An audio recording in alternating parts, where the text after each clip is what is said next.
Hi, this is Cloris Leachman. She is irreplaceable. That's how Mel Brooks is remembering actress Cloris Leachman, who appeared in some of his most hilarious films. A single movie scene in 1971 sparked the biggest controversy in American cinema history. Cities across the country banned the film entirely. Phoenix, Arizona made it completely illegal to show. Texas followed with their own ban. Religious groups called it poison for young minds.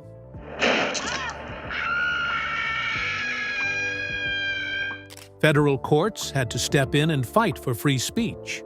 But the woman at the center of it all refused to apologize. What am I doing apologizing to you? Why am I always apologizing to you, you little bastard? She said she was telling the truth about women. The battle wasn't just about one scene. It was about America's changing morals, and she was leading the charge. Cloris Leachman was born on April 30, 1926, in Des Moines, Iowa. She was the oldest of 3 girls. Her father, Buck, ran the Leachman Lumber Company, which he started with his brother in 1921. But when the stock market crashed in 1929, everything changed. Cloris was just 3 years old when her family's life started falling apart. The Great Depression hit their lumber business hard, and money became a daily struggle. They lived in a modest home near Roosevelt High School, and even though Cloris dreamed of playing piano, they couldn't afford one. So her mother drew piano keys on a piece of cardboard, and Cloris practiced on that. That's how determined she was, even as a child. By the time she was 11, Cloris had joined the Des Moines Community Playhouse. In the 1941-42 season, she starred in Wilderness, and showed incredible timing for someone so young. She worked babysitting jobs just to stay involved in theater. Even when her father's business barely stayed alive through the Depression, Cloris never missed a single rehearsal. That theater became her second home. Years later, the Playhouse created an award in her name to honor young performers who show the same kind of dedication she had. At 17, while still in high school, Cloris had her own radio show. She gave household tips and advice to women across Des Moines. But that wasn't her first job. She actually started even earlier, at 11, on a children's radio program. She kept acting in community plays while doing radio, and that early experience helped her get better with timing and delivery. Those skills would one day make her one of the most decorated women in Emmy history, tied with Julia Louis-Dreyfus, with 8 wins. In 1946, something happened that would change her life. Cloris was entered into the Miss Chicago beauty pageant. She didn't even wash her hair for it. She ended up winning, and that took her to the Miss America pageant in Atlantic City. She was 5'4" and reached the top 16 finalists, playing a piece from Grieg's Piano Concerto. She didn't win the crown, but she won something better, a $1,000 scholarship. That's worth about $14,000 today. For a girl who used to practice piano on cardboard, this money meant everything. She used it to move to New York City. There, in 1947, she joined the very first class of the Actors Studio, studying under Elia Kazan. It was the same place Marlon Brando trained. Out of 700 people, only 50 were accepted that first year. Kazan later cast her in a Broadway play called Sundown Beach. Brando even asked her out a few times, but she said no. She thought his apartment would be messy, and besides, he flirted with everyone. Her training there shaped how she acted for the rest of her life. In 1950, Cloris got a role in Come Back, Little Sheba. Critics loved her. But then something wild happened. Katharine Hepburn invited her to audition for As You Like It. Cloris had to choose, stick with a surefire Broadway hit, or take a chance with Shakespeare and Hepburn. She chose Hepburn. It was a risky move, but it paid off.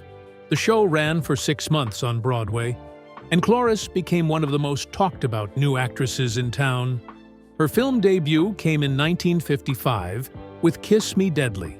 She played a mysterious woman named Christina Bailey, who appears barefoot and frightened in the film's opening scene. That moment shocked audiences. The whole movie was filmed in just 21 days on a $425,000 budget. It later made $726,000 and was so controversial it was called out by the Senate for possibly damaging young minds.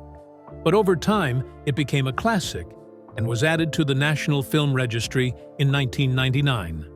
In 1953, Cloris married George England. He was a film producer, already married, and had kids when they met. They had 5 children together. Balancing motherhood and an acting career was incredibly hard back then. Most people expected women to quit working once they had kids. But Cloris didn't stop. That same year, she introduced George to Marlon Brando at a party. They became best friends and later went into business together. The couple even vacationed with Brando on his private island in Tahiti and were friends with big stars like Steve McQueen, Paul Newman, and Judy Garland. But even with those famous friends, Cloris still had to fight for every role, especially while pregnant.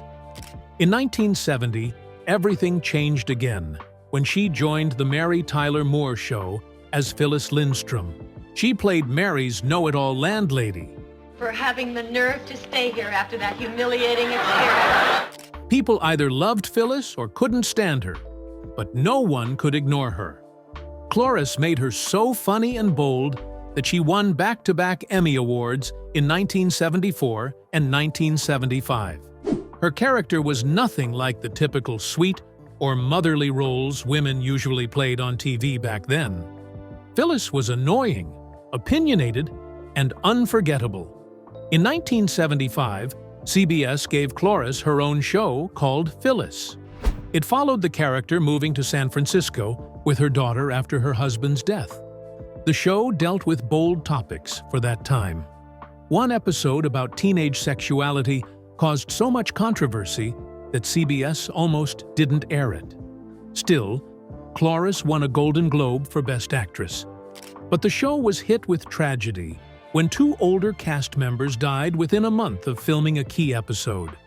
Health problems hit other actors too, and the show was canceled in 1977. It finished 40th in the ratings. One of her most powerful performances came in the ABC movie A Brand New Life, which aired on February 20th, 1973. She played a woman who finds out she's pregnant after 18 years of marriage. The movie was honest about middle-age relationships and the surprise of having a child later in life. Her performance won her another Emmy. People often mix up the date and think she won the award in 1975, but it was really for this 1973 movie. Years later, in 2006, she had a wardrobe malfunction at the Emmy Awards when her gown ripped right before she went on stage. Someone had to sew it up quickly. From 1986 to 1988, Cloris joined The Facts of Life as Beverly Ann Stickle. She replaced Charlotte Rae, who had actually been her college roommate at Northwestern. Rae had even suggested her for the role. Their characters were similar, both a bit bossy, a bit dramatic, but always memorable. During this time, the young cast was getting older, and the show was losing steam. But NBC was surprised it still pulled in good ratings and renewed it for a final season. One emotional moment came when Beverly Ann adopted a boy named Andy, played by Mackenzie Aston. Then came The Woman Who Willed a Miracle in 1983. Cloris played May Lemke, a foster mother who refused to give up on a blind, disabled boy named Leslie Lemke. The real-life boy had cerebral palsy and couldn't walk or talk for years. But May kept working with him and eventually discovered he was a musical genius. The story was so moving that it won 4 Emmy Awards, a Peabody, and a Christopher Award. Cloris later said in her 2009 book that this was the best acting she had ever done in her life. Cloris Leachman was 45 years old when she did something that shook Hollywood. In The Last Picture Show, she got completely naked for a bedroom scene with a 21-year-old actor named Timothy Bottoms. She played Ruth Popper, a lonely, middle-aged woman stuck in a cold marriage. The boy she sleeps with is just a teenager in the story. But what shocked people most wasn't just the age gap or the nudity. It was how raw and real the scene felt. After they finished having sex, Ruth completely broke down. She cried in bed, not hiding anything, not trying to look pretty. That wasn't the kind of thing anyone expected to see from a woman her age in a Hollywood film. Most actresses would have never said yes to that kind of scene. But Cloris didn't care. The director, Peter Bogdanovich, said she was totally fine with taking her clothes off. What she cared about was the truth of the moment. That one scene showed more emotion than most movies showed in 2 hours. But the reaction across the country was explosive. In 1973, Phoenix, Arizona banned the film completely.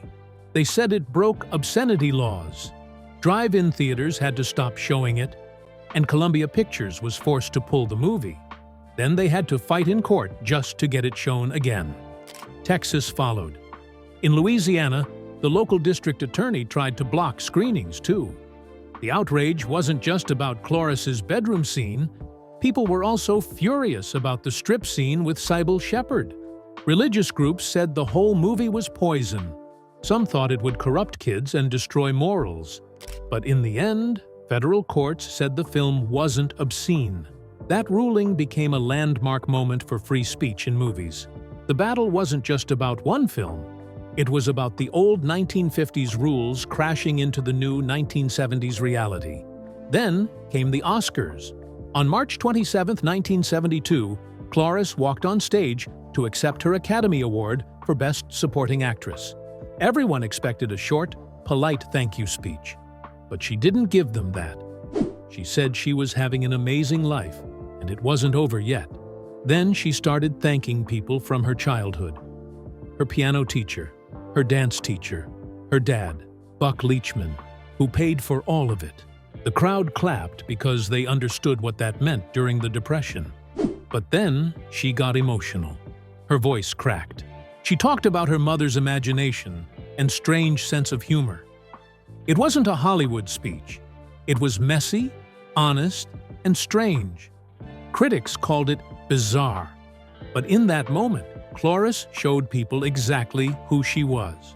Behind the scenes, she wasn't afraid to push back either.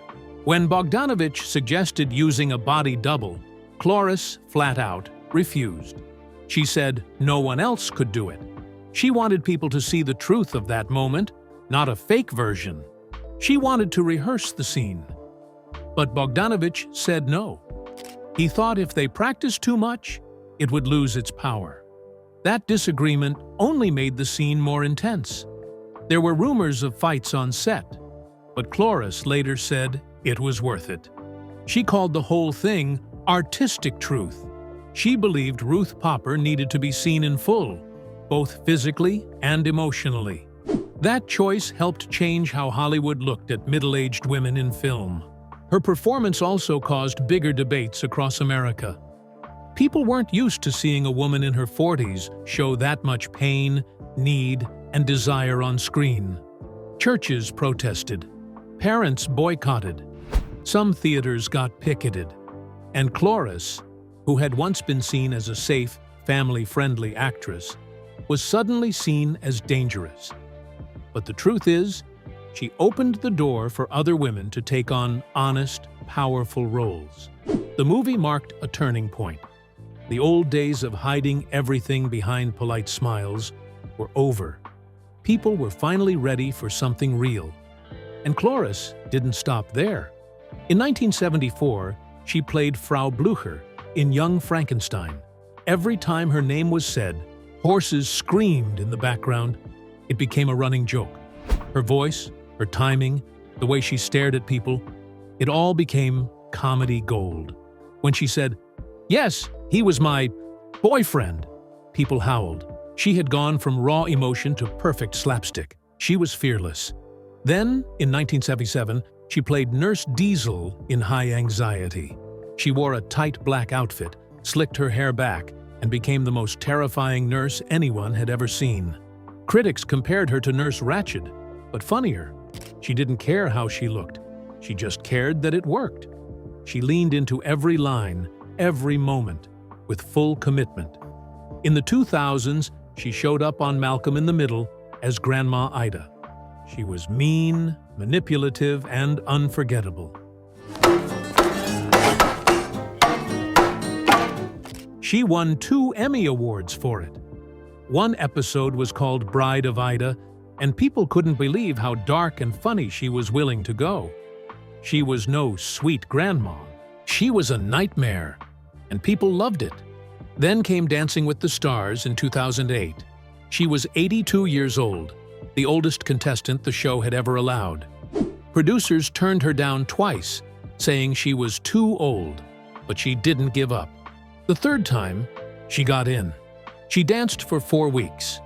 She had asthma, high blood pressure, osteoporosis, and a bad bunion, but she still rehearsed over 2 hours a day. At one point, she lifted her leg above her head on national television. People couldn't believe what they were watching. She made jokes, she made people laugh, and she proved again that age meant nothing to her. She also did voice acting, like in The Iron Giant in 1999. That was a time when big stars were just starting to do animated films. Cloris didn't hold back there either. She brought the same energy, the same weirdness, and the same truth to her voice roles. She was always experimenting, always pushing. Later, she starred in Raising Hope from 2010 to 2014. She played Ma Ma, a grandmother who did the wildest things. She was in her 80s, doing physical comedy, acting out scenes that most people her age wouldn't dare attempt. And she wasn't done. She was supposed to tour with her one-woman show called Cloris, but she delayed it so she could dance on TV. She even had plans to film in Berlin with Quentin Tarantino and Brad Pitt. Big directors still wanted her. She didn't hide who she was. On her website, she proudly showed her birth date, April 30th, 1926. No pretending. She told Johnny Carson's audience, "I take outrageous roles, but I always come on here to show I'm not that person." She said she was just a simple woman from Des Moines, Iowa. Cloris Leachman broke every rule and laughed while doing it.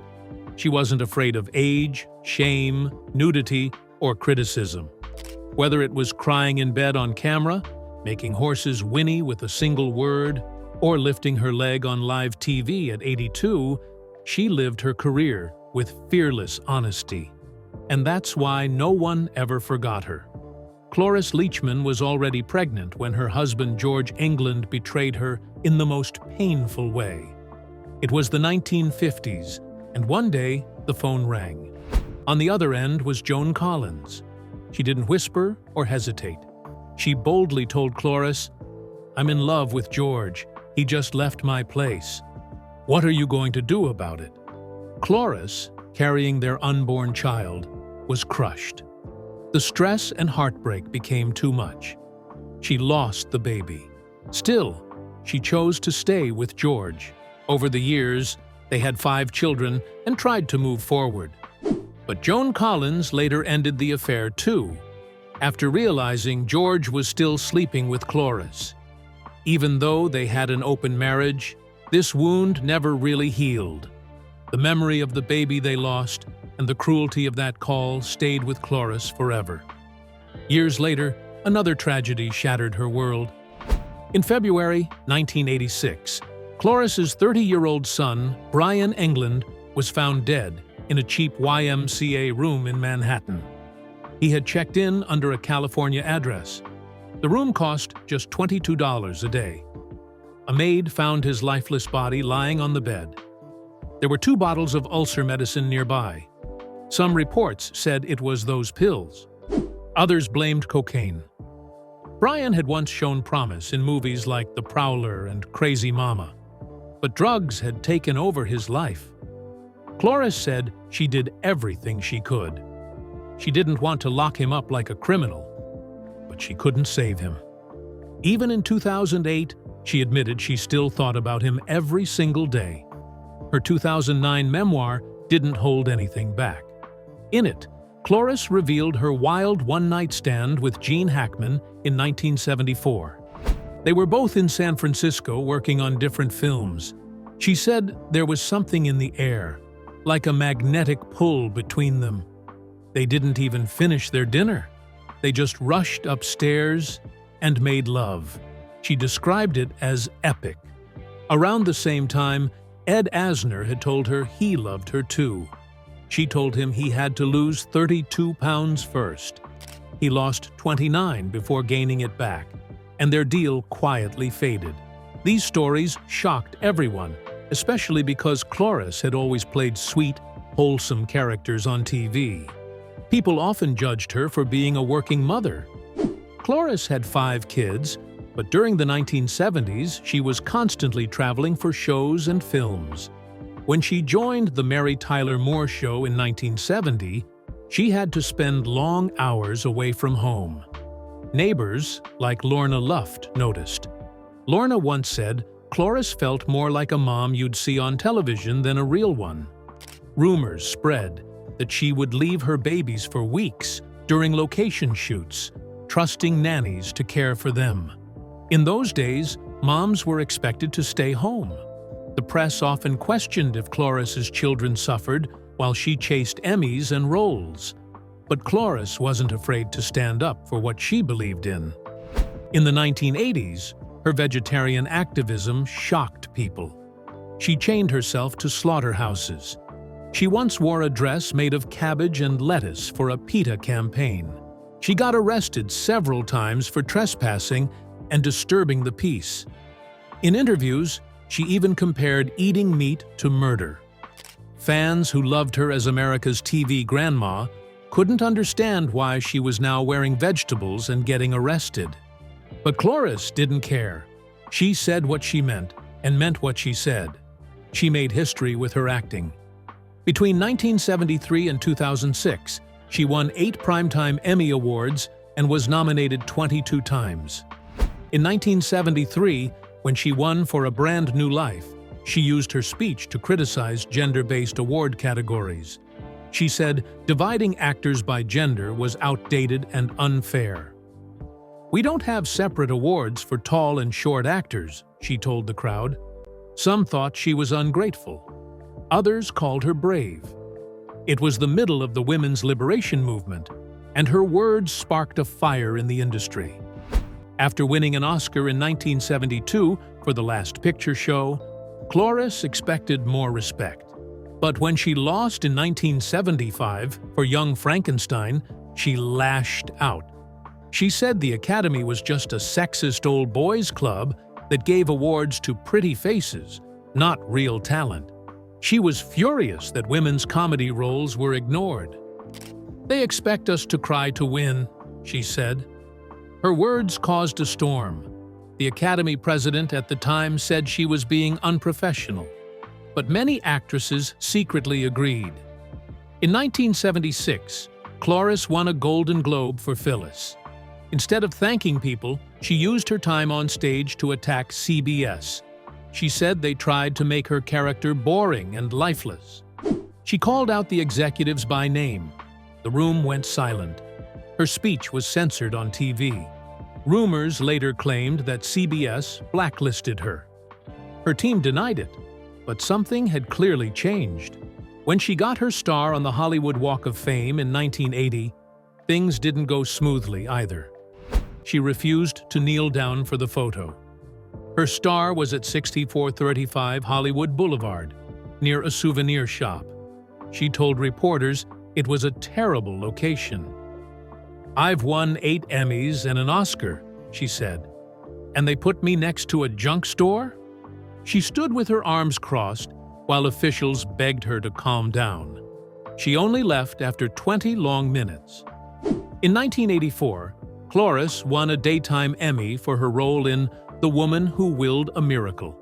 During her acceptance speech, she turned the spotlight to women's rights. She spoke about the gender pay gap sexual harassment, and the need for real change. This award is for every woman told she's too old, too loud, or too much, she said. CBS got over 500 complaints that same day. Viewers threatened to boycott. Sponsors were upset. But Cloris didn't back down. Feminist groups called her a hero. Even at age 90, she didn't slow down. In 2017, she appeared in American Gods and caused a stir with a love scene alongside Ian McShane. After filming the kiss, she joked, "Is that it? No tongue?" At her 90th birthday on set, her cake read, "I'm fucking 90," and she told the crew to line up for sex, starting with the cute ones.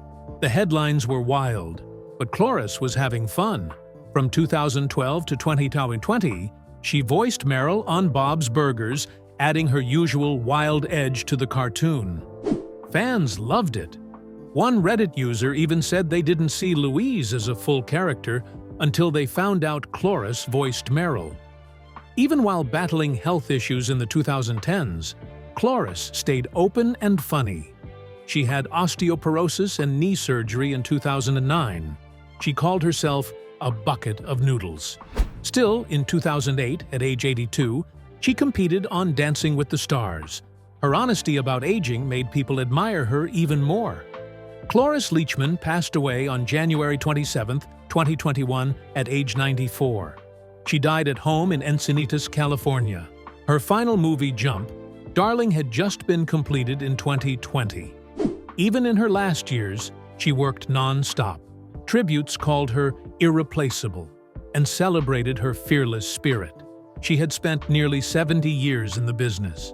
While others aged quietly, she danced, protested, cursed, and joked her way into history. After her death, some people claimed secret diaries were released, but there was no proof. What people really remembered was her voice, her fire, and the legacy she left behind. Meryl Streep and other actresses said Cloris gave them the courage to grow older without disappearing. She didn't just age, she took aging, turned it inside out, and made it part of her power. Back in 1971, she did something few over 40 actresses had done. In the Last Picture Show, she did a tasteful nude scene and won an Oscar. It opened the door for older actresses to be seen as sexy, real, and powerful. But that same year, something ugly happened.